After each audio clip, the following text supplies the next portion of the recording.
से सीधा रुख करेंगे राजस्थान विधानसभा की ओर, जहां आज संसदीय प्रणाली और जन अपेक्षाएं विषय पर एक सेमिनार जारी है। नहीं पता होता है, पहले वो लॉ मिनिस्टर या जो भी कानून लाएगा मंत्री, वो भी अपने सीखता है, उस मंत्री को भी नहीं कर, उसने तो एक आइडिया होता है लेकिन उसके पेच दाव वो मालूम नहीं होता है इम्प्लीमेंटेशन।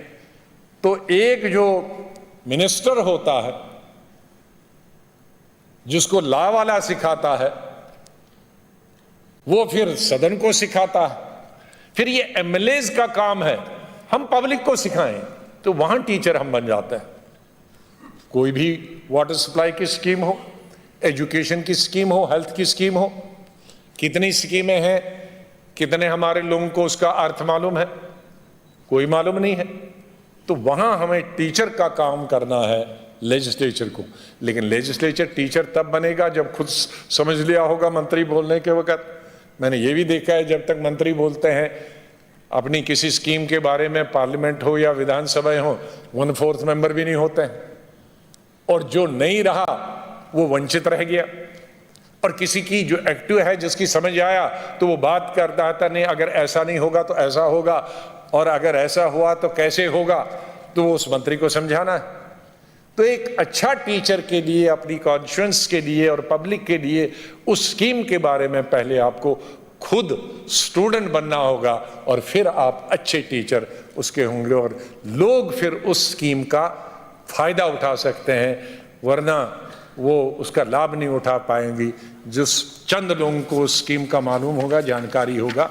हमारी कई बेनिफिशियल स्कीमें आज भी हैं, पुरानी सरकारों की, नई सरकारों, जो भी सरकार आती हैं, मैं नहीं समझता हूं कि उसका 1/4 लोग भी उसका लाभ उठा पाते हैं। ये बहुत जरूरी है। फिर लोगों का ट्रस्ट हासिल करना। ये बेन फ्रैंकलिन था, ये अमेरिका का, इसके 1927 में सबसे पहला आदमी था जिसके दुनिया में, अमेरिका में सबसे ज्यादा स्टोर थे। ये कोई फिलासफर वगैरह नहीं था, स्टोर्स। तो उसको बड़ी दिक्कत थी, ये स्टोर कैसे, तो उसने ये आजाद किया, honesty is the best policy. हम स्कूल में आज पढ़ते हैं, लेकिन ये 1927 की बात है, उसने तब कहा honesty is the best policy. तो सबसे पहले हमको इस ऑनेस्टी और बेस्ट पॉलिसी रखना एक लेजिस्लेचर के लिए जरूरी है। और जिसने ये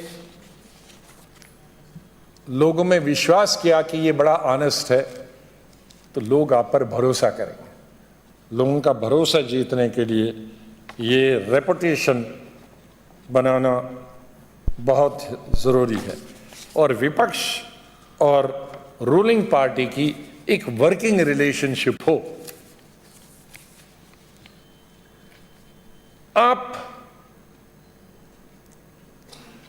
इतनी अंडरस्टैंडिंग हो आपके बीच में, विपक्ष और रूलिंग पार्टी के बीच में, कि अगर कोई अच्छा काम हो तो आपको समर्थन मिलेगा। लेकिन इतनी दूरियां अगर खींचेंगे तो अच्छे काम को भी कोई समर्थन नहीं मिलेगा।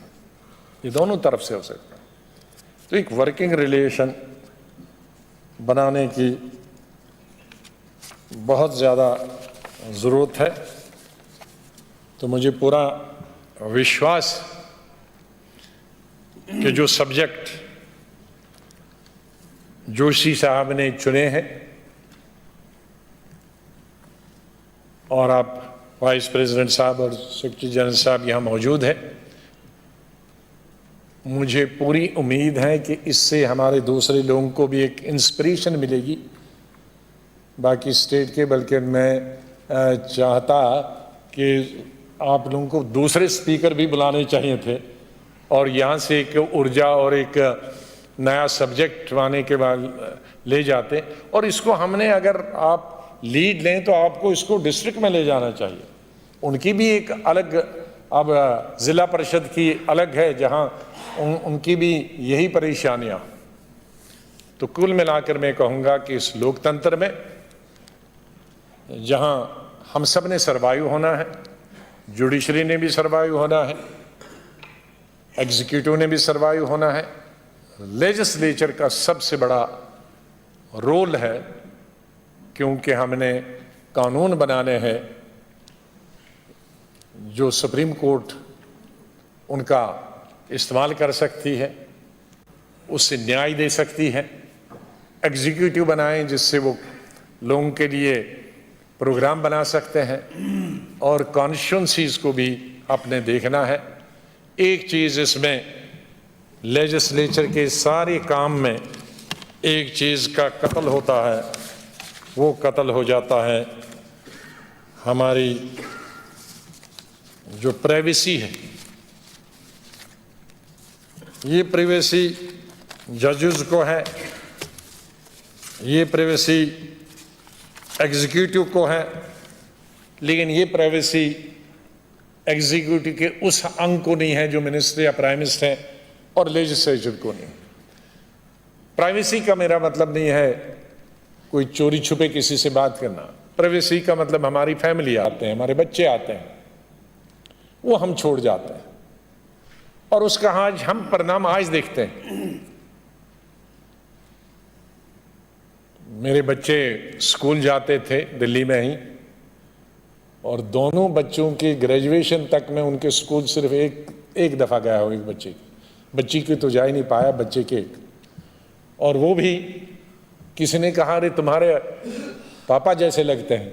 मेरे नहीं वो कहाँ आएंगे, वो नहीं है, तो था मैं ही। तो ये हमसे जो छूट जाता है, परिवार जो छूट जाता है, वो आज जब हम ऊपर हो जाते हैं, 70s में आ जाते हैं, 60s में आते हैं, और बच्चे पूछते हैं आपको तो हमारा पता ही नहीं, हम किस स्कूल में गए थे, आप जरा बताओ, आपने हमें तो पता ही नहीं। अब बड़े हो गए तो आप क्लेम करते हो मेरे बच्चे, लेकिन जब हम छोटे थे हमको लेने तो नहीं आए, हम स्कूल छोड़ने तो नहीं आए, हमको सैर करने तो नहीं लाए। तो मेरे ख्याल में इस भागा दौड़ी के ज़माने में, जहाँ मैं अपने तजुर्बे से कहूँगा कि आप हमने 20 घंटे काम करते तो देखा है खुद। 2 डिपार्टमेंट ऐसे रहे मेरी ज़िंदगी में जिसमें मैं 18 घंटे तो पूरा, एक चीफ मिनिस्ट्री और हेल्थ मिनिस्ट्री, 18 घंटे से 1 सेकंड भी नहीं, और 3 खाने के लिए सिर्फ 15-15 मिनट रखे थे। लेकिन वो उस वक़्त वाह हो जाएगी, कोई भूलता नहीं, अल्टीमेटली फैमिली रहती। तो हम कितना भी काम करें, वो काम करें, लेकिन साथ में अपनी फैमिली और बच्चे और दोस्त, इनको भी बीच में याद करें। और मैं अपनी तरफ से आपको, अध्यक्ष जी को बहुत बहुत बहुत बधाई देता हूँ, बहुत धन्यवाद करता हूँ। आपको जब मैं जनरल सेक्रेटरी यहाँ होता था इंचार्ज, तो तब आप मंत्री थे। मुझे याद है एजुकेशन, जब राजीव गांधी प्राइम मिनिस्टर थे तब मैं जनरल सेक्रेटरी था। तो तब से देखा हूँ आपकी ऑनेस्टी, इंटीग्रिटी, और फिर केंद्रीय सरकार में हम केंद्रीय मंत्री इकट्ठे भी रहे, तब भी देखिए आपकी ऑनेस्टी और इंटीग्रिटी और आपका स्वभाव मैं हमेशा उससे प्रभावित रहा हूँ। और लीडर अपोजिशन साहब को तो जानता हूँ, उनका प्रभाव से भी। अच्छे आदमी हर जगह, हर पार्टी में, देश में अच्छे आदमी की कोई कमी नहीं है। तो उन अच्छे आदमी की कदर करनी चाहिए, और उन जैसा बनने का हम सबको प्रयास करना चाहिए। अच्छे लेजिस्लेचर की कमी नहीं है, अच्छा लेजिस्लेचर बनने की हमने प्रयास करना है। ईमानदारों की कमी नहीं है, उन जैसा बनने का हमें प्रयास करना। तो ये अगर हम अपने समाज में कुछ परिवर्तन ले पाएं, तो इस लोकतंत्र में जो लेजिस्लेचर का रोल है, हमें खुद एक मॉडल बनना चाहिए। तब हम लोगों से अपेक्षा करेंगे कि वो भी एक रोल मॉडल। लेकिन अगर हम खुद डकैतियाँ करें, चोरियाँ करें, रिश्वतें करें, करप्शन करें, और दो कहें, हम भाषण दे दें कि बड़ा ऑनेस्ट होना चाहिए, ईमानदारी से करना चाहे, तो वो चलना चाहिए। आज गांधी जी ने तो अपना सब कुछ बदल दिया, तो वही तो, इसीलिए तो वो फादर ऑफ द नेशन बन गए। उन्होंने खाली भाषण नहीं किए और अपने आप को वैसा ही रखा। वो भी बैरिस्टर थे, वो भी टाई लगाने वाले थे, वो भी पैंट लगाने वाले थे, वो भी बो पहनने वाले थे यहाँ, लेकिन बो से वो कहाँ पहुँच गए?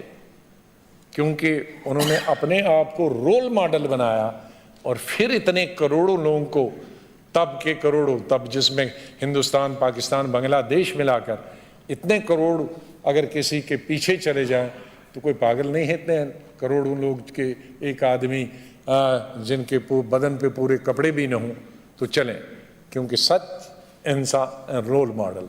तो हम सब अगर यही प्रयास करें कि हम रोल मॉडल बने और हम अपनी 75वीं जो हमारी आज़ादी की मना रहे हैं, इसमें तो हम अगर सब एक प्रयास करें कि इस एक साल में हम सब अच्छी अच्छी चीज़ें लेंगे जिसमें हम सब नज़दीक आ जाएंगे और अपने आप में एक परिवर्तन लाएंगे। लोकतंत्र क्या है और लेजिस्लेचर का उसमें क्या रोल है, तो मेरे ख्याल में सबसे बड़ा हमारा कंट्रीब्यूशन इस 75वें साल में उन फ्रीडम फाइटर्स को होगा और फादर ऑफ द नेशन को होगा और उन लाखों करोड़ों लोगों को होगा, किसानों, मजदूरों और युवकों ने जिन्होंने ये आज़ाद भारत का सपना देखा था। बहुत बहुत धन्यवाद सबको।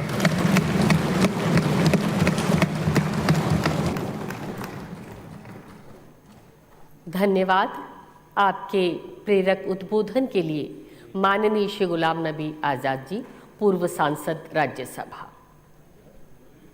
और आभार आपके सानिध्य के लिए राजस्थान विधानसभा और राजस्थान शाखा सीपीए की ओर से।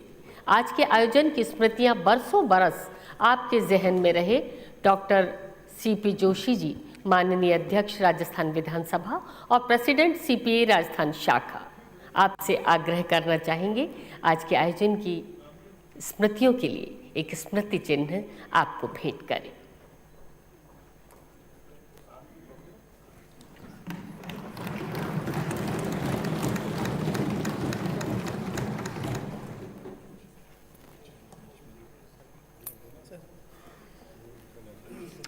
आभार आपका और आप सभी का।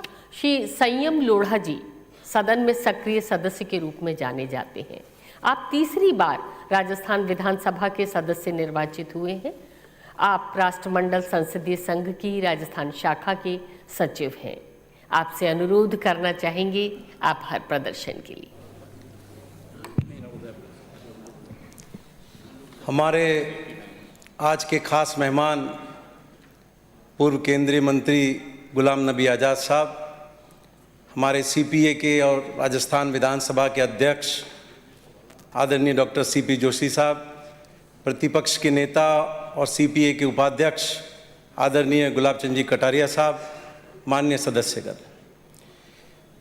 आपको याद होगा कि जब हम सब ने मिलकर सर्वसम्मति से डॉक्टर सीपी जोशी साहब का विधानसभा के अध्यक्ष के रूप में निर्वाचन किया था, तब मैंने ये निवेदन किया था कि वो अपने आप में एक इंस्टीट्यूशन है।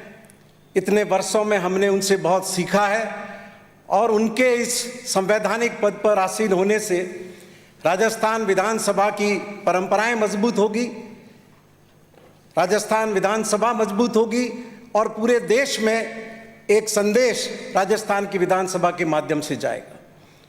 और आज हम सब देख रहे हैं और हम सब